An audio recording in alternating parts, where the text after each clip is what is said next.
A handy tool for learning about CSS properties, or to reference them really.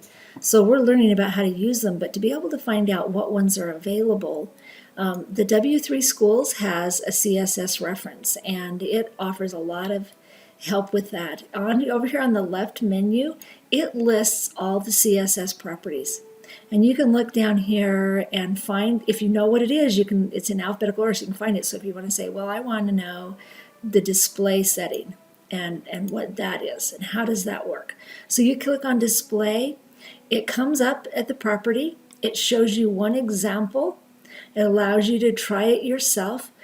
Before I try it though, I want to go learn more, so I know the property is display, and here they're using a keyword inline. Let's go down and see what our choices are. So the really nice part is it comes down, it tells you what browsers support it.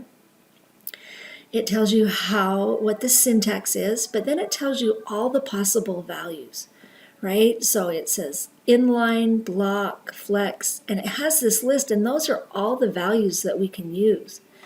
So let's go ahead and try a couple of these. If I'll go up here in the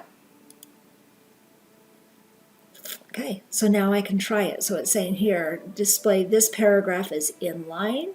What about if I change this to, oh, see, this is change inline. Normally paragraphs are line, line, line, line, right? And so when they change it so they're in line, they're side by side. They no longer have that blank line before and blank line after. How about if I change it to list item? And this is the fun about the try me part, because you can just put in any value and see how it affects it. And this is a fun way to be able to see it. And then you click run, and now you see them one after another. We could put them on as block, which is their default, by the way, and that should put them back to being paragraphs like they are. That list style type list item didn't see them like it changed it much. There shouldn't have been quite the distance between them. So this gives us a chance then. Another thing that we can do with this is, instead of, if we don't know the actual reference, we can go to the front of this and say, well, you know, I want to figure out what I can do with lists. And so here with lists, there's these different properties. Okay, well, with lists, these are the properties, and that kind of narrows us down. So we can say, okay, well, I want to look at specifically list style type. So I click on that, and it gives me some examples here.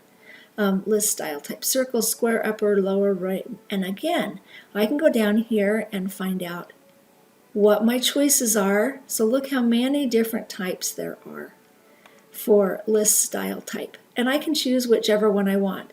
And I can play it to see what that looks like, right? What does the Georgian look like? And that shows me then what it looks like. And here I can just say, okay, well, what does it look like if I do decimal, if I do any of these? Then I get to see. And there's my, oops, I check it and then go back up to see it. And you can see all these list style types that you can use. So a handy reference tool for finding out more information about how to use CSS.